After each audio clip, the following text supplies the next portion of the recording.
Bienvenidos, buenas noches, gracias por estar con nosotros. Es Vía Pública, horario prime en el canal de Noticias de Chile, aquí en 24 horas. Vamos a hablar de política, por supuesto, vamos a darle un vistazo a las grandes noticias del día, pero nos vamos a acercar a un anuncio que se hizo anoche y que ha tenido repercusiones durante el día. Lo formuló el presidente de Estados Unidos, Donald Trump, y se refiere a una de las más largas guerras nunca antes libradas por este país, la de Afganistán. ¿Por qué lleva tanto tiempo? ¿Qué pasa que no logra retirar las tropas? Hubo promesa del presidente Barack Obama, no la consiguió. El propio Donald Trump desde el 2012 decía que era una guerra que se había extendido artificialmente. Había dicho que cuando asumiera la Casa Blanca iba a sacar a los soldados que se encuentran en ese país. Otra cosa parece es con guitarra o distinto es sentado en el Salón Oval, según dijo ayer el mandatario norteamericano. ¿Por qué es necesaria esta guerra? Bueno, vamos a conversar de eso con nuestros invitados en los próximos minutos. ¿Cuáles son las consecuencias económicas y también a nivel geopolítico global? Es una pregunta en todo caso que bien formulamos temprano en nuestro fanpage en facebook.com/24horas.cl. Nos interesa saber qué piensa usted con la aproximación que tiene, por supuesto, al tema. ¿Piensa que Estados Unidos ha extendido artificialmente la guerra en Afganistán? ¿Sí o no? Están las alternativas, por supuesto. Ahí está la dirección en la cual usted puede participar comentando y también lo puede hacer en Twitter con el hashtag Vía Pública. Son los temas internacionales que también están presentes en nuestro programa y vamos también con algunos anticipos en titulares en el comienzo de esta jornada de Vía Pública hoy, 22 de agosto del 2017, cuando son las 11:08. Calles anegadas, caídas de árboles y cortes en el suministro eléctrico está dejando el temporal que ha afectado al sur del país, vientos que superaron incluso los 100 kilómetros por hora. La Fiscalía fijó una nueva fecha para interrogar como imputada a la exdirectora del Sename, Marcela Labraña, en la investigación por la muerte de menores en este servicio. Y el gobierno chileno decidió otorgar asilo político a 5 ciudadanos venezolanos que estaban en calidad de huéspedes en la embajada en Caracas, la capital. Ya vamos a ir con eso, pero vamos a comenzar con, digamos, las consecuencias de la resolución del Tribunal Constitucional. En un máximo de 90 días, la despenalización del aborto en 3 causales debería ser ley. Uno de los puntos más polémicos fue sin duda el que se relaciona con un embarazo producto de una violación, pero la pregunta que muchos se hacen es cómo va a operar en la práctica esta nueva normativa en estos casos específicos. Aquí se lo vamos a explicar. El debate público duró más de 2 años, diversas manifestaciones tanto a favor como en contra, pero el proyecto de ley que despenaliza el aborto en 3 causales fue finalmente ratificado por el Tribunal Constitucional. Riesgo de vida de la madre, inviabilidad del feto y violación. Esta última, la más polémica y discutida en el Congreso. Pero, ¿cómo funcionará en la práctica? La mujer víctima de una violación deberá recurrir a un centro médico. Ahí será recibida por un panel de profesionales quienes deberán mostrarle a la paciente las opciones que tiene dada su condición. Ella puede optar por el aborto, la adopción y el acompañamiento psicológico si decide continuar con su embarazo. La idea es que ellas acudan a los centros asistenciales y ahí equipos especializados van a acoger a la paciente. Aquí nadie va a estar obligado, ni los profesionales, ni los pacientes, ni las mujeres. Si la mujer finalmente decide abortar, los profesionales someterán a la paciente a un diagnóstico para confirmar si hubo violación y además deberán establecer las semanas de gestación del feto para decidir si es viable realizar un aborto. Las menores de 14 años podrían interrumpir su embarazo hasta la semana 14, las mayores de 14 hasta las 12 semanas de gestación, medida que para algunos parlamentarios y organizaciones pro vida abre la puerta al aborto sin restricciones. En la práctica va a pasar eso, de que van a existir instructivos para abortar usando la ley, usando resquicios de la ley, ya que no hay obligación de denuncia.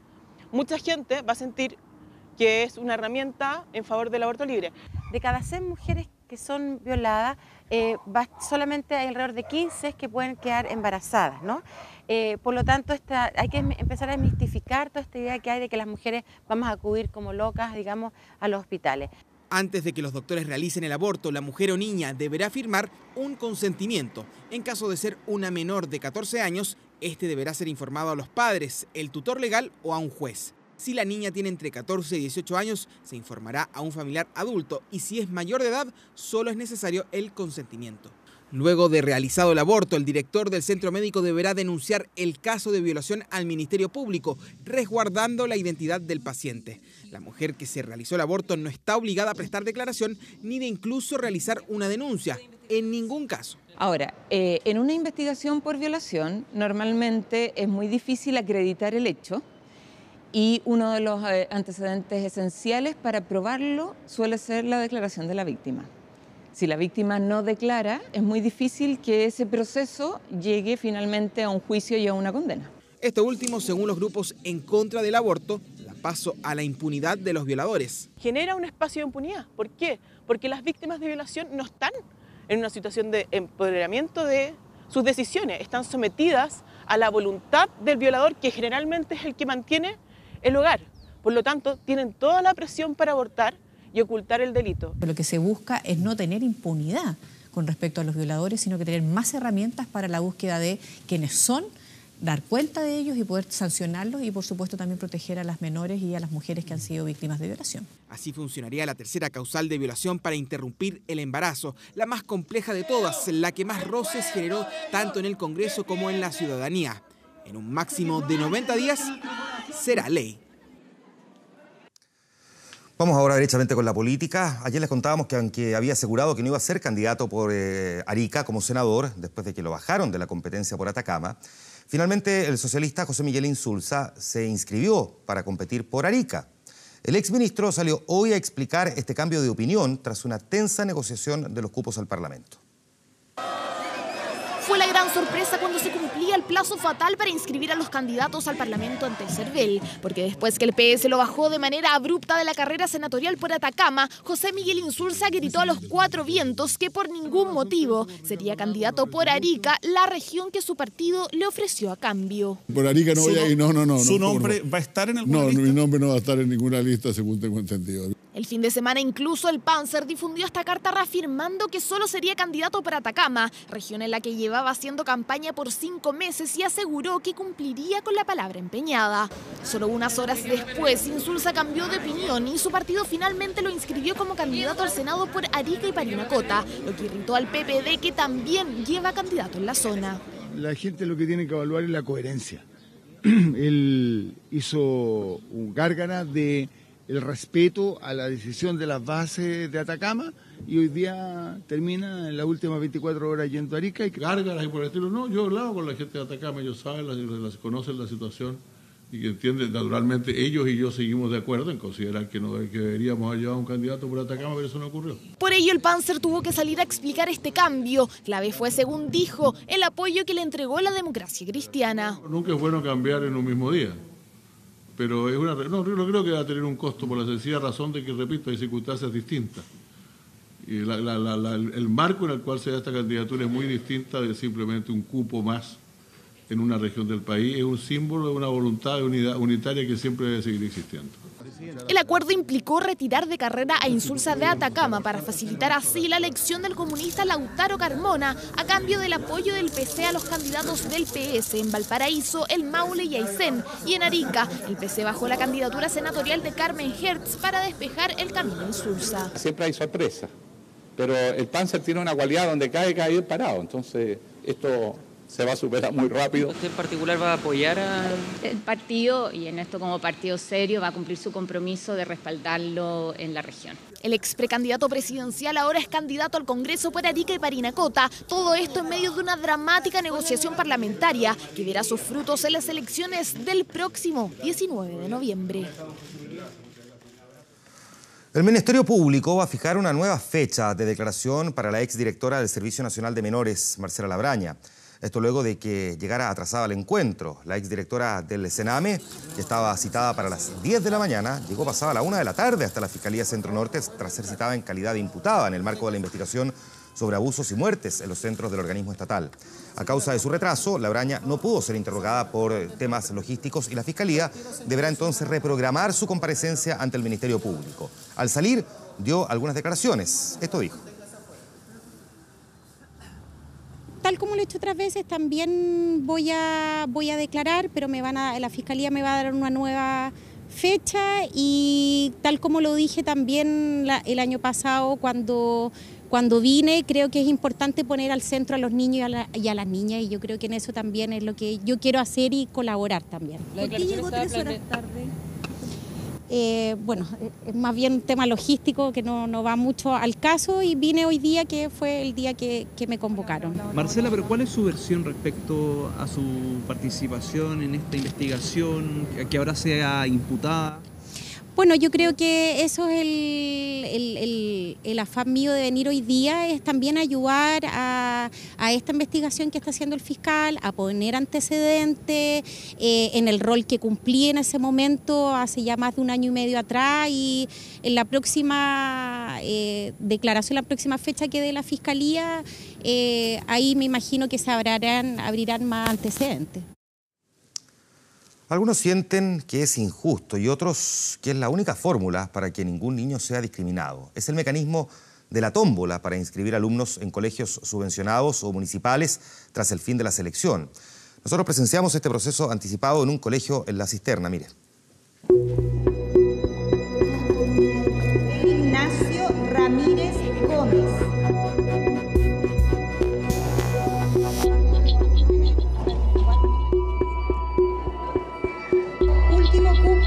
El número 34. La jornada no es para nada fácil, al contrario, las emociones están al límite. El nerviosismo es dominado por algo tan indomable como lo es la suerte.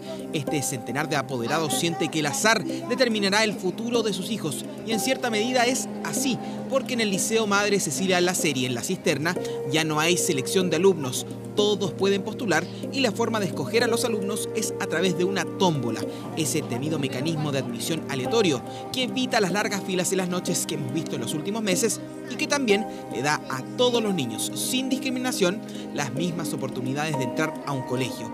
El cara y sello aquí es brutal, pero esta historia comenzó 1 hora antes de empezar a dar vuelta la tómbola.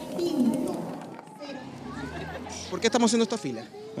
Porque entramos a la tómbola a ver si puede la EMI entrar a prekinder a este colegio. Estamos viendo la opción de que por sorteo, por Sanquino, podamos quedar acá en este colegio que tiene una excelencia reconocida de años. Como Paula y Paula, hay unos 150 apoderados que buscan uno de los 34 cupos disponibles para prekinder el próximo año. Mira, es un proceso que igual te pone tranquilo, nervioso, pero al final es un proceso justo. Me gusta el antes como era, a través de las pruebas, porque ahí los niños quedan según lo que saben. Pablo y Paula también están divididos con este mecanismo.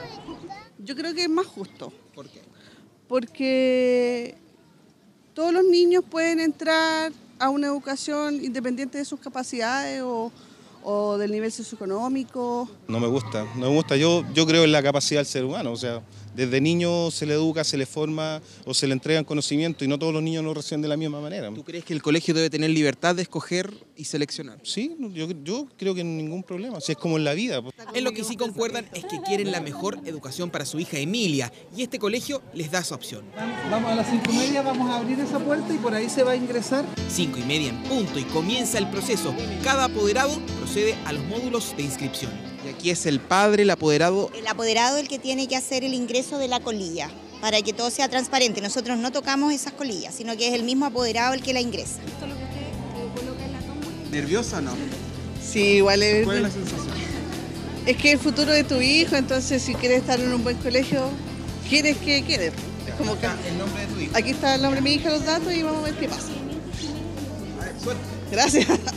Y es así como funciona este proceso. Ningún funcionario puede depositar la colilla, solo el apoderado. La tómbola es transparente para evitar especulaciones. ¿Cómo verifican ustedes que quizás un familiar no ingrese nuevamente el nombre? ¿Cómo se verifica? Porque están haciéndose las listas y las listas están por orden. Por lo tanto, cada una de las personas que está anotando va verificando que el alumno se ha ingresado una sola vez. Sí, es transparente, es más ordenado. Mucho mejor así con la tómbola transparente.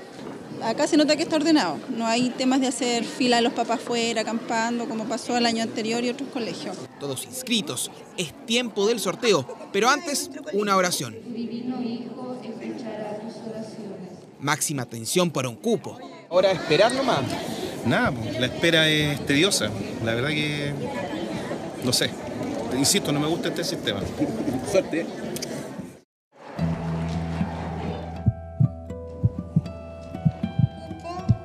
Número 1, Emilio León Canales Aros. Era Emilio. Era Emilio. Ella es Emilia. Era Emilia. ¿Se aplaude igual por el resto? Sí, por supuesto. ¿Ah? Sí, una bendición para ellos. Entre estos padres afloró la solidaridad.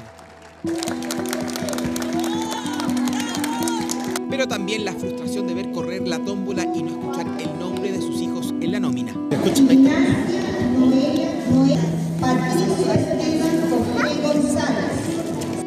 largas hasta que la suerte llama.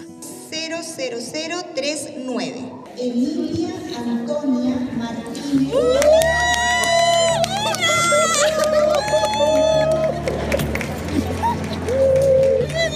Bien, vamos, baby, vamos. ¿Pensaste que...? ¡Oh, qué emoción! ¿Te cambió la cara? No, porque estaba muy seria. No, emocionado. Sí. ¿Va a quedar en el colegio? Sí, me voy a quedar al colegio. ¿Sabes lo que motiva? Es llegar a un lugar distinto. Que crece dentro de valores bastante grandes, potentes. Tenían un 23% de posibilidades y la suerte estuvo de su lado. Ellos felices, la mayoría, eso sí, se va decepcionado. Uno viene con la esperanza que el niño se quede acá. No resultó. Pero no resultó. No lo resultó. ¿Con qué sensación se va? Con pena. ¿Por qué?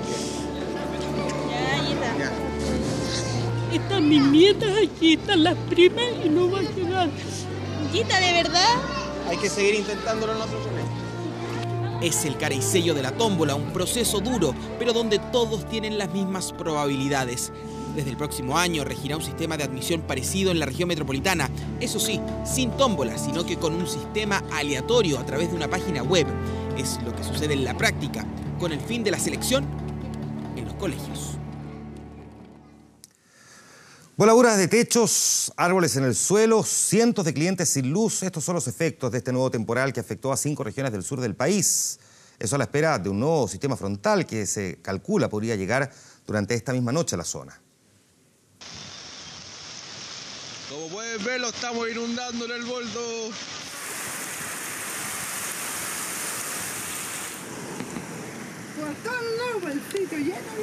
Estos videos fueron grabados por los habitantes de Laraquete, en la provincia de Arauco, en el Biobío. Esta calle lució como un río que arrastraba piedras y barro a gran velocidad. Desde sus ventanas captaban la fuerza del agua tras toda una noche de lluvia. El agua se viene todo, usted puede ver el barro, ese es barro de arriba. Entonces complica mucho a la gente aquí. En el mismo sector, un socavón sorprendió a esta familia. En la mañana se realzó y ahí está la evidencia del barro en la arena y todo lo que usted ve para abajo. Pero no fue solo lluvia lo que trajo consigo este nuevo temporal que afectó al sur del país. Las ráfagas de viento superaron los 100 kilómetros por hora en la Araucanía, los ríos y los lagos. Sonaba mucho el viento y la lluvia fue terrible. En mi barrio se cortó la luz toda la noche. Fuerte, la casa se llegaba a mover. Y ahora tuvimos que pasar la barcaza. Estaba también un poquito fuerte. Camino a la carretera austral todavía hay 150 familias aisladas, producto del deslizamiento de tierra que ha cortado caminos, eso sin contar a los más de 100.000 clientes que quedaron sin luz.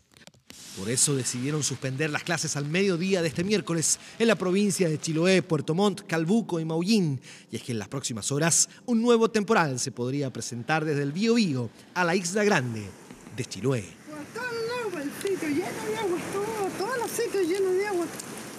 El gobierno otorgó asilo diplomático a 5 magistrados venezolanos que permanecían en calidad de huéspedes en la Embajada de Chile en Caracas. Esto lo confirmó el propio canciller Heraldo Muñoz, quien aseguró que fueron los jueces los que formalmente pidieron asilo por temor a represalias por parte del gobierno del presidente Nicolás Maduro en medio de la profunda crisis que vive ese país. El ministro de Relaciones Exteriores aclaró que estos 5 magistrados intentaron resolver su situación y no obtuvieron ayuda de parte de Venezuela, por lo que se solicitó a ese país el salvoconducto de estas personas para que puedan viajar a Chile. Parte del relato de lo que ha ocurrido en el día. Ya vamos a darle un vistazo a otros temas también de la crónica internacional. Antes de la pausa, ¿te gustaría tener esa tranquilidad de navegar sin que se te acaben los gigas? Bueno, cámbiate a BTR Móvil y disfruta sus nuevos planes con más gigas libres para usarlos en lo que quieras. Pórtate con tu equipo y obtén un 30% de descuento para siempre. Aprovecha el plan de 10 gigas a solo 13.993 pesos mensuales. Y si eres cliente, disfrútalo. Si no, pórtate en btr.com. Con BTR Móvil, vívelo en gigas. BTR, vívelo hoy. Antes de la pausa, les vamos a recordar que vamos a conversar sobre la guerra en Afganistán, porque lleva 16 años y no ha logrado ser terminada. Donald Trump había dicho que la iba a concluir cuando asumiera como presidente y ayer anunció que la va a mantener.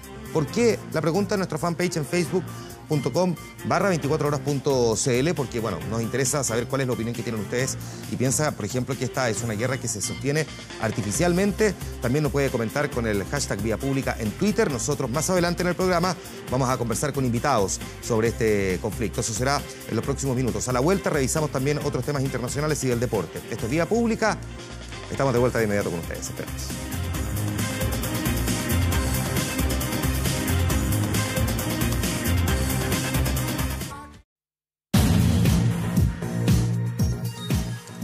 Desapareció hace más de 10 días. Aún no lo ha encontrado, pero la policía ya confirmó que está muerta. Es una periodista sueca que buscaba hacer un reportaje a bordo de un submarino, pero terminó muriendo en medio del mar de una forma en que hasta ahora ha resultado un total misterio. Mire. Pretendía hacer un reportaje sobre la fabricación casera de un submarino y también de su constructor. Viajó hasta Dinamarca para entrevistar al creador de la embarcación más grande de este tipo a bordo de ella. La periodista sueca Kim Wall, de 30 años, se embarcó en esta misión el pasado 10 de agosto y desde entonces nada más se supo de la reportera hasta ahora. Nos interesa hablar con personas que hayan tenido experiencias anteriores con el submarino, con el capitán de la nave o que incluso hayan estado a bordo. Al día siguiente de embarcar, el submarino se hundió por supuestas fallas técnicas y la Guardia Costera logró rescatar solo al creador de la nave. El mismo que confesó que habían tenido un accidente que provocó la muerte de la reportera y que luego él arrojó el cadáver en un lugar no definido del mar. Una cruda declaración que estremeció a la policía, pero nada como lo que encontraron después. Estuvimos en el lugar y rescatamos el cuerpo. Es el torso de una mujer y cuando digo que es el torso me refiero a que está sin cabeza, brazos ni piernas. Parte de un cuerpo femenino hallado cerca de la zona donde navegaba el submarino que inmediatamente pusieron en manos de los forenses para que analicen si pertenece a la periodista. Es obvio que la policía, la prensa y mucha gente especulan que este cuerpo femenino es Kim Wall, pero lo único que puedo decir es que eso se revelará muy pronto, ahora no lo sabemos. La mujer se vio seducida por la historia del danés Peter Madsen, de 46 años, porque se trataba del creador de una embarcación de 40 toneladas y 18 metros de largo, fabricada de forma casera en 2008 gracias a una recaudación de fondos por internet. En 5 años logró hacer más de 1000 inmersiones en el mar, según el mismo Madsen, que ahora cumple prisión preventiva, acusado, al menos por ahora, de homicidio culposo. 2 de los 4 detenidos por los atentados en Cataluña finalmente fueron condenados a prisión preventiva sin fianza, acusados de pertenecer a una organización terrorista. El tercero va a permanecer en disposición del juzgado por 72 horas y el cuarto quedó en libertad condicional. Los 4 sospechosos comparecieron en Madrid ante la Audiencia Nacional, que es un tribunal especializado en terrorismo, y allí confesaron que el plan de la célula era un ataque con explosivos en lugares típicos de Barcelona, como por ejemplo la iglesia de la Sagrada Familia. Dijeron además que el imán de Ripoll, que es considerado el autor intelectual de estos ataques, pretendía inmolarse en la capital catalana para completar la cadena de atentados. La Fiscalía había solicitado prisión preventiva sin beneficios para estos imputados. Recordemos que el imán se consideraba como el líder de este grupo que estuvo trabajando con estos jóvenes al menos durante un año y aparentemente, de acuerdo a las informaciones que se han conocido hasta ahora, que todavía deben ser sin embargo confirmadas completamente en una investigación más específica, habría muerto producto de un accidente mientras en una casa estaban fabricando los explosivos para ese atentado que querían perpetrar y que finalmente no pudieron concretar, al menos de esa manera. Este sábado, Floyd Mayweather y Conor McGregor van a protagonizar la pelea de boxeo más cara de la historia. Cientos de millones de dólares rondan este combate, que ya tiene incluso su propia canción, obra del grupo The Killers. Así preparan la pelea del año.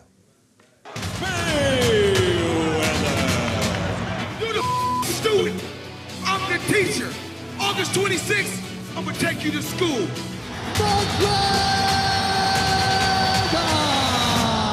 Make sure you bring your skill bag. Será la pelea del año, la de los cientos de millones de dólares, la más esperada, la más mediática. La cuenta regresiva entra en su último tramo, el reloj avanza y se acerca al sábado, día en que se enfrentarán en Las Vegas Floyd Mayweather y Conor McGregor. Dime cómo quieres caer, ¿de frente o de espaldas? todavía puedes rendirte. Estoy preparado para ganar y ganar de manera arrolladora. Aquí es donde estamos, no me importa el dinero. La previa ha estado marcada por los mensajes y ataques de un lado a otro que aumentan la tensión del combate a días de este espectáculo que sumó un nuevo invitado al show.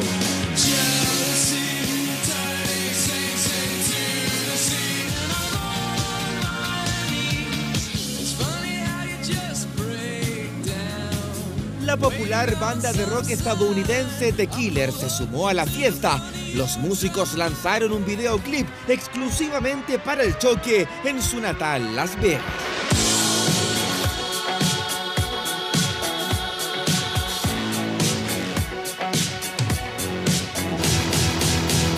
La canción llamada The Man se suma al gran interés que ha generado la pelea, que solo a través del pay-per-view se espera que recaude $475 millones, superando el duelo entre Pacquiao y Money como el combate que más dinero generará en la historia.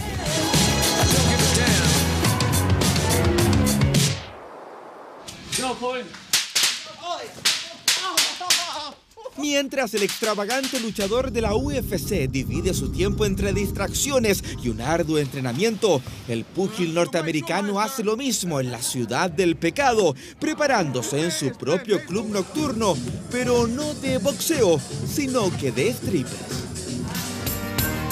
$300 millones ganará Money y 100 Notorious, pero si el irlandés pega una patada en el ring, perderá inmediatamente 90 millones según el contrato del combate.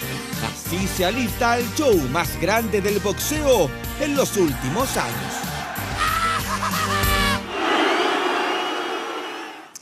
Bien, así nos vamos a ir a la pausa comercial. A la vuelta vamos a conversar sobre Afganistán. ¿Por qué la guerra tan larga, 16 años? ¿Por qué Donald Trump, que había prometido terminarla, decide en cambio mantenerla? Ya le vamos a preguntar a nuestros invitados y vamos a ver cuáles son las consecuencias que está teniendo para el mundo ese conflicto. No es fácil de entender, aquí lo vamos a explicar. Antes de la pausa, cuando se trata de tu futuro, no necesitas que te digan lo que quieres escuchar, sino que lo que necesitas saber. Y en Cuprum te van a decir si estás en el fondo equivocado, si necesitas ahorrar más para tu pensión e incluso si no han pagado tus cotizaciones. El desafío de Cuprum es mejorar tu pensión. Nosotros nos vamos a la pausa, estamos de vuelta de inmediato con ustedes aquí en Vía Pública. Espérenos que ya los acompañamos. Estados Unidos va a reforzar su presencia en la guerra de Afganistán, que ha sido la más larga de su historia, confirmado por el presidente Donald Trump anoche, aunque sin revelar detalles de esta nueva estrategia. Una que fue aplaudida por las autoridades afganas, pero que podría arriesgar a la nación a una guerra sin fin. Los talibanes ya prometen represalias. No ha renunciado a su gusto por firmar autógrafos, pero sí ha tenido que cambiar varias opiniones que defendió como candidato. Le pasó con su posición sobre Siria, la OTAN, China y ahora con la guerra en Afganistán. Una retirada precipitada crearía un vacío de poder que los terroristas, incluyendo ISIS y Al-Qaeda, llenarían instantáneamente, tal como ocurrió antes del 11 de septiembre. Bajo ese argumento, Donald Trump, quien criticó hasta el cansancio a Obama por no retirar las tropas de Afganistán, confirmó que Estados Unidos reforzará su presencia en ese país. No hablaremos sobre el número de tropas o nuestros planes en las próximas actividades militares. Las condiciones sobre el terreno guiarán nuestra estrategia desde ahora. No dio detalles, pero en el Pentágono hablan de 3.900 efectivos que se sumarán a los 8.400 soldados que siguen en Afganistán tras 16 años de una guerra que Estados Unidos inició después del ataque a las Torres Gemelas con el objetivo de derrotar a los talibanes. No seguiremos reconstruyendo países. Nosotros matamos terroristas. La nueva estrategia parece basarse en un plan estrictamente militar, sin un respaldo político para este país golpeado por décadas de violencia y corrupción de sus instituciones. El mensaje es que no hay más límite de tiempo. Estados Unidos estará con el pueblo afgano para siempre. El discurso fue bienvenido por las autoridades afganas, pero le preocupa a la oposición demócrata y a algunos expertos. Dicen que podría asumir a Afganistán en una guerra sin fin. Seremos testigos de una escalada en la guerra, más asesinatos, teniendo en cuenta que Donald Trump solo hace hincapié en ganar militarmente. Si una solución militar a la guerra fuera posible, esto se debería haber logrado con la presencia de 150.000 soldados durante la administración de Obama. Más de 1.600 civiles han muerto solo en lo que va del año en la guerra de Afganistán, una que desde el 2001 ha costado la vida a 2.400 soldados estadounidenses. Según varios analistas, esas cifras podrían aumentar con la nueva estrategia. Los talibanes al menos ya prometieron convertir el país en un cementerio para Estados Unidos. Vamos a conversar con nuestros invitados. Javier Urbina, investigador del Centro de Estudios Internacionales de la Universidad Católica. Bienvenido, gracias por estar aquí. Buenas noches. Fernando Estensoro, director del Instituto de Estudios Avanzados de la Universidad de Santiago. Gracias, Fernando. Bienvenido, buenas noches. Hola, buenas noches. Gilberto Aranda, académico del Instituto de Estudios Internacionales de la Universidad de Chile. Gilberto, bienvenido, buenas noches. Gracias, buenas noches. Y Cristian Fuentes, analista internacional de la Universidad Central. Gracias, Cristian, también bienvenido. Buenas noches, gracias por invitarme. Voy a comenzar contigo, Cristian. Voy a partir con lo obvio, lo más básico, ¿no? Pero esta es una guerra que se ha extendido durante muchísimo tiempo. Yo creo que incluso para muchos que nos siguen al detalle, digamos, los conflictos bélicos era una guerra que estaba olvidada. Uno pensaba que en el fondo era más bien un mantenimiento que otra cosa. ¿Por qué se ha extendido tanto tiempo? Insisto, yo sé que la pregunta es un poco obvia, pero para meternos en las profundidades. Bueno, llegó a Estados Unidos persiguiendo, hay que recordar, a Osama Bin Laden, Así es. Que estaba protegido, digamos, era aliado de los talibán. Logró echar a los talibán del gobierno, pero lo que no logró fue consolidar una posición en un país que es muy complejo como es Afganistán, muy dividido, un país tribal, un país con distintas etnias. Entonces es de una complejidad tal, y a mí me parece que Estados Unidos nunca ha tenido una estrategia propiamente tal de salida, ¿no? O sea, ganó la guerra pero perdió la posguerra. Ahora, ¿qué pareciera, Gilberto, un clásico muchas veces de conflictos como este? Como que uno tiene más o menos claro lo que pretende cuando entra, pero no tiene tan claro después cómo tiene que salir, ¿no? Y da prueba en este tiempo, porque estamos recordando que de 100.000 pasaron a los 8.700 que hay en la actualidad efectivos norteamericanos, con un impulso muy importante sería durante la administración Obama, pero que hoy día, por cifras que se están conociendo por el jefe del Pentágono, Jim Mattis, podrían alcanzar fácilmente los 13.000. Por lo tanto... Ahora, para ponerlo en proporciones, y si no me falla la memoria, entiendo que, por ejemplo, Estados Unidos en Corea del Sur tiene unos 29.000 soldados, en Japón tiene como 50.000, en Guam tiene como 5.000 o 6.000, o sea, para ir entendiendo, digamos, cuántas tropas tienen distintos países donde no está librando una guerra, pero sí mantiene tropas ahí apostadas frente a una posibilidad de conflicto, solamente para ponerlo en proporción, porque uno dice 12.000 puede sonarnos a un país como el nuestro mucho, pero para Estados Unidos no necesariamente es tanto, pero sí son soldados que están en combate. Sí, y además es una movida interesante. En primer lugar, porque hay un cambio en la retórica, en el discurso del presidente Trump, que había dicho que había que salir, ahora está diciendo que hay que aumentar. Pero además porque se abre un espacio importante en lo que es la relevancia que tiene Afganistán como geoestratégicamente está en el corazón de Asia Central y hay muchos países de la región del Turquestán que están, de alguna manera tienen intereses. Pero además porque pienso que se abre un espacio de colaboración con los rusos, se mantienen los contactos con los rusos que están también interesados por erradicar el islamismo radical de la zona que tiene a Al-Qaeda, el comando central de Al-Qaeda, tiene su cuartel general en Afganistán. También hay facciones de ISIS, pero principalmente Al-Qaeda. Por lo tanto, es muy importante lo que va a ocurrir en la región. Ahora, es un conflicto, Fernando, que se extiende por 16 años porque la estrategia ha sido fallida, porque no se ha puesto el suficiente esmero, porque la geografía ha permitido que fundamentalmente los miembros de Al-Qaeda, los talibán, logren esconderse, porque el gobierno afgano no ha logrado colaborar lo suficiente con Estados Unidos para poder contribuir a terminar con esta guerrilla. ¿Cuál es la razón por la cual se ha extendido por década y media? Porque uno podría, y así podría seguir aventurando, digamos, hipótesis, ¿no? Mira, en realidad el caso específico ya, cuando tú mencionas Afganistán, o sea, Afganistán fue problemático desde tiempos de Alejandro Magno. O sea, todos los que han intentado meterse a Afganistán han salido derrotados, ¿ya? Por su geografía, por sus culturas, porque cada valle es una cultura en sí misma. Como decían acá los profesores, o sea, Afganistán fue el Vietnam de los soviéticos. Estados Unidos, cuando entró a Afganistán y los propios soviéticos le dijeron que no entrara, que dijeron, bueno, nosotros tenemos la tecnología y la verdad es que entraron y todavía no pueden salir, ¿no es cierto?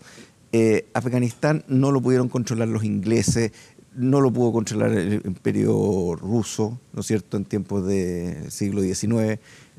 Afganistán es de una geografía extraordinariamente compleja e intentar dominar militarmente Afganistán para potencias extranjeras ha sido un fracaso histórico. Ahora, Javier, con un adicional me imagino, porque no es lo mismo luchar contra un gobierno que luchar contra un grupo que se puede esconder más fácilmente, porque ellos pueden cruzar de frontera. Una de las cosas que siempre se dijo cuando el presidente George Bush, hijo, libró la guerra contra el terrorismo y creó este famoso eje del mal, es que matando a Osama Bin Laden, el riesgo que se corría era que como una hidra podían crecer 1000 cabezas más y por lo tanto diseminar el grupo y tener distintas facciones. No es como, por ejemplo, a pesar de todas las dificultades que sí conllevó al mismo tiempo, por ejemplo, derrocar a Saddam Hussein en Irak.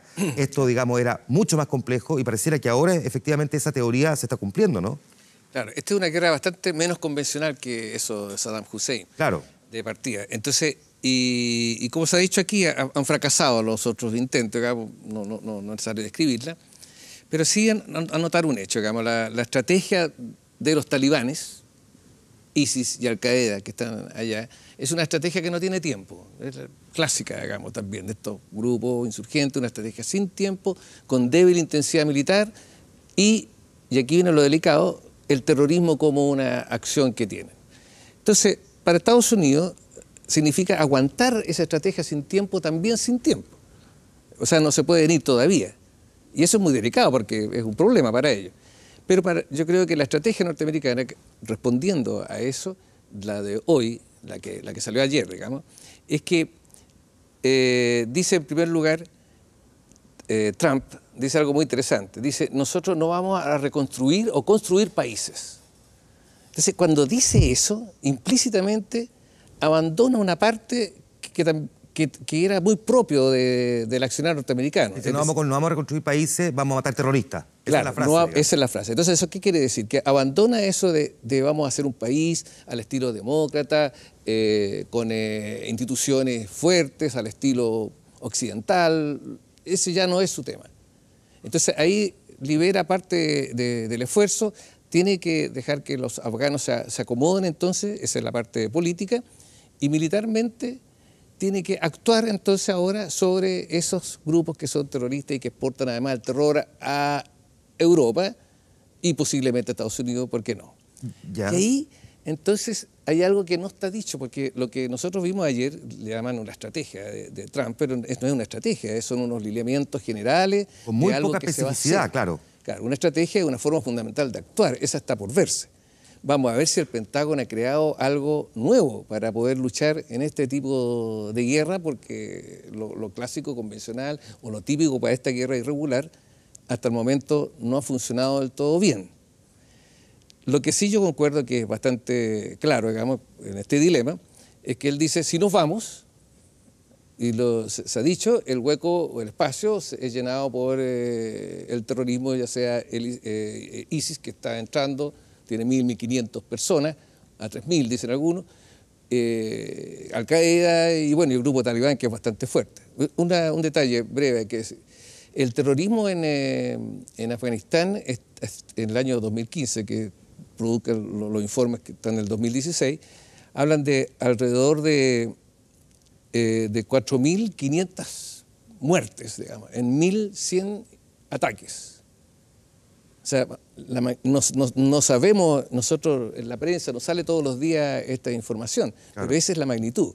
Es decir, hay una acción de terrorismo muy fuerte que efectivamente de ahí puede salir y expandirse hacia el mundo occidental. Ya, déjame recoger eso entonces. Miremos un poquitito cuál es el rol que están cumpliendo hoy los talibán, porque con la mirada tan puesta siempre en el autodenominado Estado Islámico, ¿cuál es el rol que tienen hoy día en el terrorismo internacional este grupo? ¿Qué tan peligroso es? Sí, los talibán dominan un 43% de la superficie de Afganistán. Un 57%, por lo tanto, lo domina el gobierno del país. Y va creciendo el área de dominio talibán. Los talibán, no, por lo menos en Occidente, que yo sepa, no hacen terrorismo. Los que hacen terrorismo son los del ISIS y los de Al-Qaeda. Entonces no es precisamente ese un ámbito de su acción. ¿Qué es lo que pretenden los talibán cuando dicen dominar el 43%? Obviamente crecer, pero una vez que si llegaran a tomar el control mayoritario de Afganistán, ¿qué uno podría esperar de parte de los talibán en Afganistán? Bueno, por ejemplo, puede esperar de que involucre al vecino, que es Pakistán. Pakistán, claro. Y eso es muy complejo porque Pakistán es aliado de Estados Unidos. Pero es un aliado un poco díscolo porque las críticas son de que no domina en realidad, porque los talibán son, o una parte de los talibán son pashtunes, de la etnia pashtun. Y en Pakistán también hay pashtun. Entonces puede haber ahí, por ejemplo, un reordenamiento territorial de esos países. También hay tayikos, hay uzbecos y otras etnias en Afganistán. Pero como son tribales, ese podría ser una repercusión importante, que es la capacidad que tengan de expandirse hacia sus vecinos. Ya. ¿Y cuál es el rol que cumple entonces hoy Al-Qaeda en este ajedrez para Estados Unidos? Sí. Bueno, los talibanes que precisamente pertenecen a esta etnia pashtun que ha descrito el profesor, han sido los grandes valedores de Al-Qaeda. Son los que han acogido a Al-Qaeda y le han permitido, cuando controlaron el país en los 90, establecerse. Hay que recordar que la CIA está presente en Afganistán desde el año 81 a través de la operación Viento Sagrado. Primero colaborando con Al-Qaeda, hasta que viene el momento de la ruptura donde se dividen y sabemos las consecuencias que trae. Colaborando con Al-Qaeda para que en el fondo al mismo tiempo los ayudara a luchar contra los soviéticos. Contra los soviéticos. Claro. En la actualidad... la historia de Estados Unidos, digamos. Es múltiple, sí. En la actualidad Al-Qaeda tiene su comando central, tiene Al-Qaeda central en algún lugar entre el sur de Afganistán y el norte de Pakistán, porque precisamente está esta frontera, digamos, permeable, que se cruza de un lado a otro. En algún lugar ahí está el centro de operaciones de Al-Qaeda, que es básicamente esta organización que nos sorprendió desde el 11 de septiembre de 2001, existía antes, pero que en la actualidad está un tanto desdibujada por el ISIS, que propagandísticamente lleva 3 o 4 años en la cima. O por la agenda, claro. Y por lo tanto hay que ser muy claro en esto, y esto es un poco lo que quería contar, que el peligro que yo veo es que así como Osama Bin Laden habló de una yihad, un esfuerzo defensivo de los musulmanes en la época soviética, este concurso de nuevas tropas, porque la OTAN se va a implicar a través de Estados Unidos, eso lo ha adelantado Jim Mattis, se llama una nueva yihad y se una el aceite con el agua, es decir, ISIS y Al-Qaeda, que están peleados a muerte, atiendan a esta llamada yihad y a través de una yihad defensiva nuevamente acometan una campaña masiva en estos territorios, expandiéndose al resto del Asia Central. Eso me parece que es de máxima peligrosidad. Por lo tanto, Afganistán es una oportunidad para limar asperezas entre norteamericanos y rusos y la OTAN, pero también es una oportunidad para que la lucha intrayihadista, intrasectaria, de alguna manera sea dejada de lado y se haga un frente común. Por lo tanto, es muy peligroso lo que está ocurriendo si no hay un real plan estratégico de salida. Es un plan, o sea, no hay ningún plan. La gente no confía en Donald Trump y menos en geopolítica y en estas cuestiones. Digamos que a esta altura no sé realmente en qué podría confiar, hablando en serio, no lo digo en broma. Hoy el presidente es tan errático. Se rinde un culto a su personalidad de una manera tal en que probablemente es lo que más copa la agenda, y la verdad es que uno no sabría decir si realmente un presidente que entienda muy bien hoy día aspectos básicos de conflictos como este. Pero Barack Obama, que parecía estar bastante más interiorizado, tampoco. Él tenía un objetivo, había hecho una promesa, era el Premio Nobel de la Paz, y finalmente tampoco logró tener un plan de salida. ¿Por qué es tan difícil tener un plan de salida? Bueno, lo conversábamos hace un rato, ¿no es cierto? O sea, Afganistán militarmente es una zona extraordinariamente difícil, es una geografía extraordinariamente difícil y son distintas culturas, ¿no es cierto?, conviviendo en cada valle, es una tribu distinta, etcétera. Entonces, yo creo que lo que hizo Obama intentó sacar intentó poner fin, ¿no es cierto?, a la guerra en Afganistán. De hecho, en un minuto dijo, aquí se terminó la guerra y empezó un plan de retiro, y solamente quedó un grupo importante, pero no tan numeroso, ¿no es cierto?, de efectivos para entrenar al ejército afgano. Y ahora lo que está haciendo Donald Trump, en realidad, yo creo que hay que esperar un poquitito a ver los planes concretos, porque hasta el minuto parece que es otra operación mediática desde mi punto de vista, porque el anuncio que está señalando, que no serían más de 3.000 a 4.000 tropas, no va a cambiar en absoluto la situación geopolítica y estratégica hoy día de Afganistán. Suena muy poco, o sea, claro. con 3.000 soldados más no se va a modificar el actual retroceso que está sufriendo el gobierno afgano en base a que los talibanes van ganando cada vez más terreno, ¿no es cierto? Entonces, como decían los profesores, hay que recordar que en su momento de mayor presencia estadounidense llegaron a tener más de 100.000 tropas en Afganistán. Y así, con todo, lograron, si bien derrotaron militarmente a los talibanes, que eran el gobierno, e instalaron al actual gobierno de Karzai. La verdad, ¿no es cierto?, es que en la medida en que se fueron retirando, ¿no es cierto?, los propios talibanes empezaron nuevamente a ganar terreno. Entonces, hasta el minuto, ya no hay lo que tenemos hasta el minuto es una declaración, pero no queda en absoluto claro, ¿ya?, qué significa enviar 3.000 soldados más. ¿Ya? O sea, es derrotar militarmente qué. O sea, esa es la pregunta. Déjame tomar entonces esa línea argumental. El presidente Donald Trump, o Estados Unidos, si se quiere, ¿está solo en esta cruzada? ¿Qué dice el resto de la comunidad internacional? Porque planteado como ustedes lo están describiendo, evidentemente que hay un avance permanente de los talibán y el riesgo, por ende, de Al-Qaeda detrás es potencialmente brutal, sobre todo para ese sector del mundo. ¿Qué dice el resto de la comunidad internacional? ¿Cuál es su compromiso frente a este conflicto? Bueno, lo que se sabe de la OTAN, hasta el momento ellos están dispuestos a cooperar en esta estrategia. Deben conocer más que lo que conocemos nosotros en la opinión pública, porque la OTAN es una organización militar, digamos. Y por lo tanto, ellos tienen que haber evaluado la estrategia derivada que viene de los anuncios que hizo anoche. De alguna manera tiene que haber algo más. No creo que sea todo, pero algo más tiene que haber, que lo desconocemos. Entonces, porque el punto es el siguiente, ¿por qué fracasa esto? ¿Por qué no se van? ¿Por qué no se pueden unir? Etcétera. Esa pregunta todos la tenemos. La razón es única y muy sencilla, porque el objetivo por el cual se fue a Afganistán no se ha logrado, está pendiente. Y no se pueden ir, porque es un riesgo, como se ha mencionado aquí. Entonces, ese objetivo está allí. Bueno, lo que viene entonces ahora enseguida, después de los anuncios que se dijo, porque lo que se dijo fue una idea esta que decíamos de vamos a luchar contra los criminales terroristas, o sea, matar terroristas, dejar de lado la política, es interesante que escribió un asunto internacional, digamos, no completo, por ejemplo, lo que significa Pakistán, lo que significa la India, no lo dice, pero es bien interesante este otro punto, porque es obvio que es China. China es vecino de Afganistán y no quiere tener esta situación que está en estos momentos. O sea, China tendría que ser favorable a cualquier...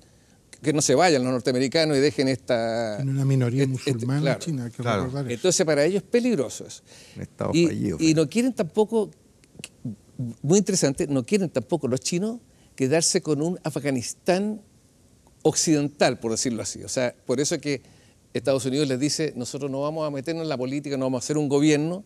Eso tranquiliza a los chinos, que están en una situación similar a la que podría ser como China con Corea del Norte. O sea, quieren tener el gobierno que deban tener allá al estilo que es de ellos, una república más socialista, etcétera, no necesariamente república occidental, pero en paz.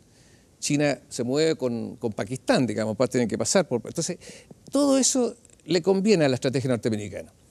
Entonces, lo que está pendiente en estos momentos es la verdadera estrategia. Y una estrategia tiene que tener no solamente objetivos, propósitos y fines, sino que también tiene que tener medios, que serían los 3.000, 4.000 hombres, que yo concuerdo que eso no dice mucho, en tanto no sepamos cómo esos hombres van a ser empleados, en qué tipo de guerra, qué tipo de estrategia militar van a ser empleados para tener éxito. Sí, hay que recordar una cosa que también dijo Trump. Dijo, en algún momento vamos a negociar con los talibanes. Yo creo que ese es el punto crucial. Ese es el punto crucial. Claro. Ahora, ¿tiene posibilidad de negociar efectivamente con ellos? Difícil, muy difícil. La verdad es que los talibanes pertenecen a una corriente radical islamista de corte salafí, que yo veo que aun cuando pueden haber las mejores intenciones de incorporarlo en una gran coalición de gobierno, ellos se revelan impermeables a ningún otro gobierno que no signifique la implantación de la Sharia como la gran constitución del país, que es lo que ya hicieron en los años 90. Recordemos que las mujeres con burka, con rejillas, eran las que pululaban por las calles de Afganistán y Kabul en los 90, a partir del 96.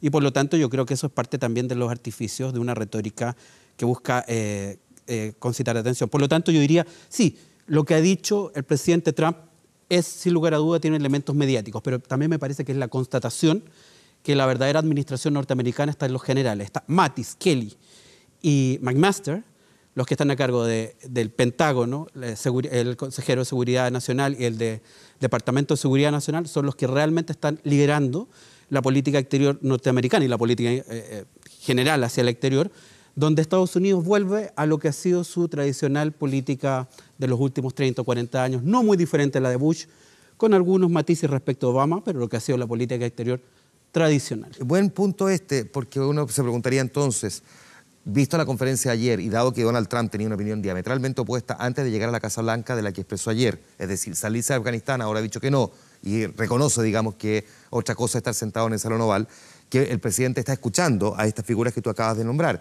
Sin embargo, al mismo tiempo, si su, digamos, estrategia pareciera ser la misma de hace 30 o 40 años, no puede ser precisamente ese el problema, que debiéramos tener una estrategia bastante más novedosa, bastante más adaptada al siglo XXI, visto cómo se comportan estos movimientos también. Sí. Digo, Al-Qaeda libró a Estados Unidos una guerra no convencional. Exacto, pero es que yo creo que hay que... Sí, pero yo diría que hay que distinguir dos cosas. No es solamente un análisis militar lo que hay que hacer. Es un análisis económico, ¿ya? ¿Por qué Estados Unidos y por qué Obama, ¿no es cierto?, finalmente hace una estrategia para retirarse de Afganistán? No solamente de Afganistán, retirarse también de Siria y de Irak. Porque el costo, ¿no es cierto?, y la deuda pública que tiene Estados Unidos y lo que le sale, ¿no es cierto?, diariamente mantener esta guerra, ¿no es cierto?, finalmente se pone en una balanza. O sea, ¿cuál es el objetivo final y estratégico? ¿Ya?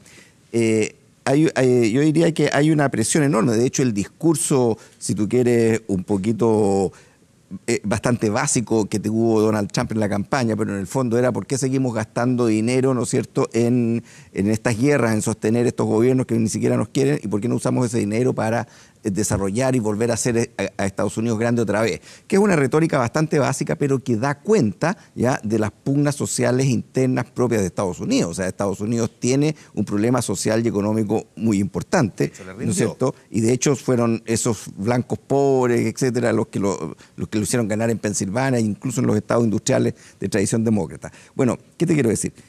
O sea, hay que poner, ¿no es cierto?, el factor económico y el costo-beneficio, finalmente, de lo que significa sostener esta guerra. Además, ¿cuál es el objetivo estratégico final?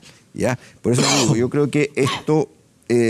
yo creo que hay que esperar un poquitito para ver realmente cuál va a ser la estrategia y ver si esa estrategia obedece a una política de contención de China, porque la verdad es que Afganistán, a estas alturas del partido, de lo que se trata, uno podría decir, de que no se termine de hundir para que no se vuelva a producir una suerte de diseminación, ¿no es cierto?, del terrorismo islámico. Pero tal vez ya intentó, Obama estableció mecanismos de negociación con los talibanes para iniciar también el proceso, que no llegaron a buen puerto, pero se han mantenido intentos de lograr algún tipo de estabilidad, ¿no es cierto?, en ese país específico, Afganistán, que está en el corazón de un corredor estratégico de Oriente. ¿Tiene alguna posibilidad de éxito esta administración de poder mejorar ese canal de comunicación con los talibán? Bueno, aquí se ha dicho, yo creo que es extremadamente difícil, pero no creo que sea imposible. Además, una estrategia militar sola no se sostiene y nunca se ha sostenido en la historia. Claro. No es solo militar, siempre tiene que tener componentes políticos, sobre todo, ¿no? Bueno, también están los temas económicos, etc. Pero la estrategia política yo no la veo muy bien, no está muy clara, pero me parece a mí que tiene que ver con la necesidad de estabilizar la zona, por cierto, y eso pasa por algún tipo de acuerdo con la fuerza que viene emergiendo o reemergiendo, que son los talibanes. O sea, por muy difícil, por muy complejo que sea el acuerdo con ellos, a mí me parece que ese es un punto central de cualquier estrategia que... A ver, pensemos, por ejemplo, que hace muchos años atrás, en la guerra de Vietnam, el presidente Nixon dijo que había que intensificar la guerra para poder sentarse a negociar con los vietnamitas. Y ya yo escuché más o menos lo mismo de Trump. Y salieron. ¿Qué logró? Claro, ya sabemos cómo ¿Qué logró? Logró sentarse a la mesa con los vietnamitas y salirse de Vietnam. Ya. A los 4... Gracias por ayudarnos a entender un poco más este conflicto con Afganistán, que teníamos medio en el olvido hasta que, digamos, por lo menos en este lado del mundo, Donald Trump se encargó de recordárselo al resto del planeta. Muchas gracias a los cuatro por haber estado aquí. Muchas gracias, buenas noches. Muchas gracias. Nosotros vamos a la pausa, volvemos y seguimos aquí vía pública. Espérenos.